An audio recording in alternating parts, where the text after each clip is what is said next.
mémorial de Sainte-Hélène, rédigé par Las Cases. Quand Napoléon a écrit cela, il avait probablement l'idée de se faire enterrer plutôt au Père-Lachaise.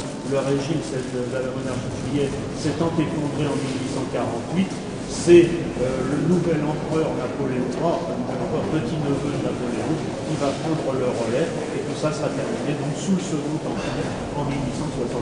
C'est lui, là, le prince de Joinville, part en expédition pour aller chercher à Sainte-Hélène, là-bas, très loin, dans les mers du Sud, dans les mers chaudes.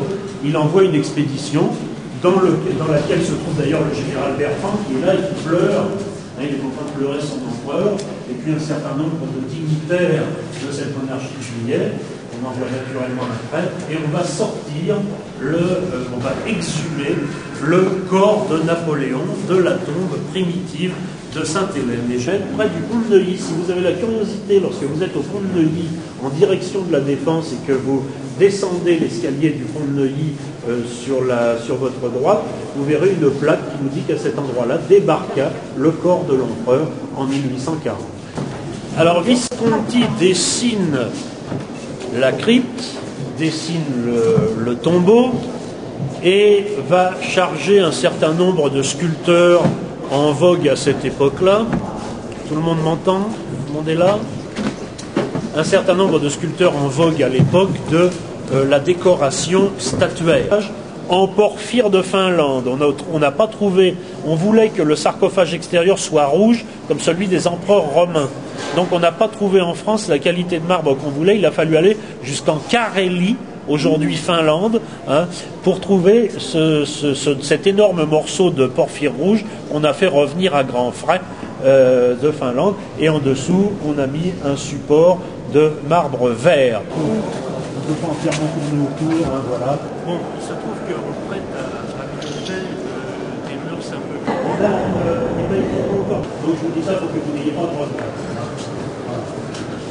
Là, il est, on ne va pas la voir.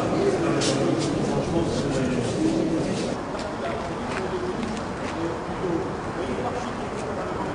c'est pas logique. L'État qui s'avérit de ils vont probablement retourner lorsque le musée sera terminé, lorsque les travaux seront terminés. Pour l'instant, les amis, c'est une très jolie collection. On vous explique sur ces cartels que ça représente tous les uniformes de toutes les armées depuis l'Antiquité pratiquement jusqu'à la guerre de 14. Et les visages sont faits de cire. C'est absolument accessible en toute liberté, puisque vous êtes entre la boutique, la librairie, et la salle des billets. Donc,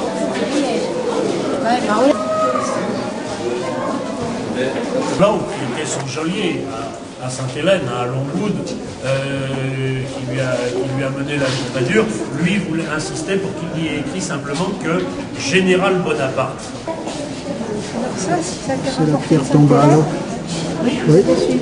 L'un des deux de l'autre aile, on pouvait servir 400 repas en même temps.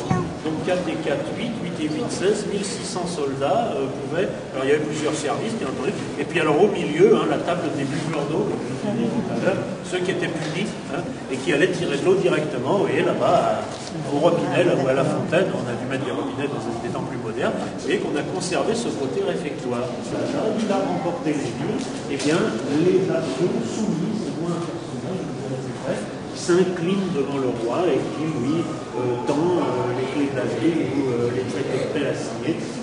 Voilà. Et de ce côté-ci, on a redécouvert ces peintures qui étaient depuis des années sur des enduits. Et puis en grattant les enduits, quand on a restauré toute cette salle il y a quelques années de cela, on s'est aperçu qu'il y avait des peintures encore en dessous qu'on ne connaissait pas. Alors on a gratté, on a restauré, on a maintenant des techniques tout à fait au point pour ça. Et on a découvert d'autres tableaux qu'on n'avait jamais vus. 2,2 mètres. Il était très très grand. Très grand. Et on le voit bien, son armure est très grande.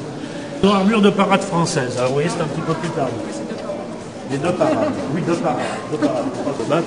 Vous regarderez avec quel soin cette épée est faite, c'est absolument magnifique, c'est un travail superbe, avec des petites incrustations de nacre et des inscriptions gravées dans l'épée. C'est l'ancêtre des armes à feu.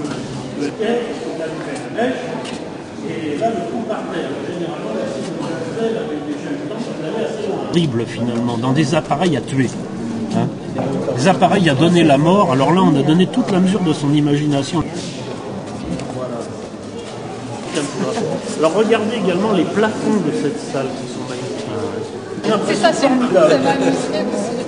J'ai dit, mais ça c'est vraiment extraordinaire. C'est la hauteur.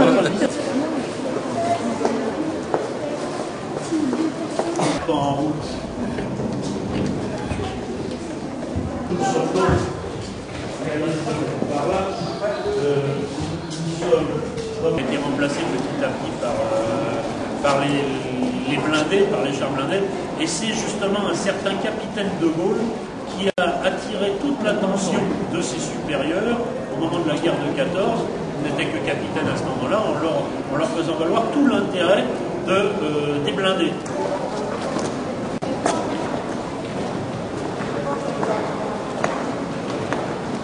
Au sommet de la colonne Vendôme.